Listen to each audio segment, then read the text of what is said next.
ဒီဟာကိုမားလိုက်တာလေဟောဒီမှာအင်းပါလေးတစ်ချက်ပါတယ်ဒါ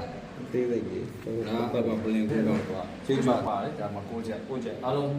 6ချက်ရှိတယ်ပလင်ဆရာကြီးမြတ်ဆက်ကြာဒေါက်တာဦးစောစောစီရင်သည့်တက္ခိဏတာခာရုပ်ပွားတော်ဖြစ်ပါတယ်တက္ခိဏတာခာ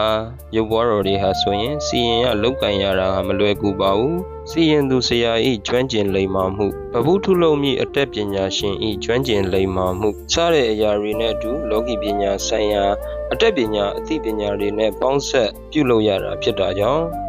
ဆောင်ယူဖို့ဆိုတာမှာအင်မတန်မှခက်ခဲပါတယ်ယခုနှောင်းပိုင်းကာလတွေမှာဆိုရင်တက္ခိဏတာခာဘုရားကိုပပုအဖြစ်ထုတ်လုပ်တာသာတွေ့ရများလာပြီးယခုကဲ့သို့အစီအရင်ဖြစ်ပြုလုပ်တာကိုတွေ့ရမှုနည်းပါးသွားပြီဖြစ်ပါတယ်တက္ခိဏတာခာကိုစီရင်တဲ့အခါမှာပလင်ကန်းနှင့်ဘုရားထုတ်လုပ်မိပုံစံဆိုပြီးတော့နှစ်ပိုင်းခွဲပြီးပြုလုပ်ရပါတယ်ပလင်ကန်းမှာပြုလုပ်ရမယ်အသားထုတ်လုပ်ရမည့်ဘုရား၏အသားဆောင်ယူလိုသူ၏နေနံဆိုပြီးတော့နှစ်ပိုင်းခွဲပြီးပြုလုပ်ရပါတယ်ဒီအကြောင်းကိုဆရာကအခုလိုပဲရှင်းပြပါတယ်ထင်သားရဲ့ဘောကဒီတင်းလုံးသားရဲ့နှစ်လုံးဆက်တော့ဒီမှာ9ချက်ပါတယ်9ချက်မှာခြားအစီရင်တွေထည့်ထားတယ်အဲ့မှာ9ချက်ကအင်9ချက်ပေါ့နော်အင်9ချက်ထည့်ထားတယ်ပြီးတော့ဒါပလင်9ခန်း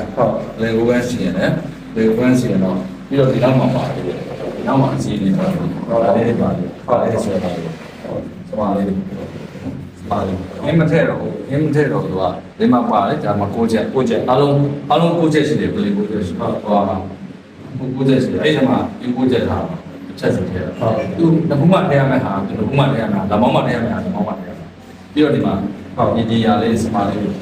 တော့အင်းမထဲတော့အင်းဆိုတော့တချို့အိမ်ကအင်းမတက်မှာဆိုတော့ဟုတ်ကဲ့စမကတော့လည်းဟိုတက်တယ်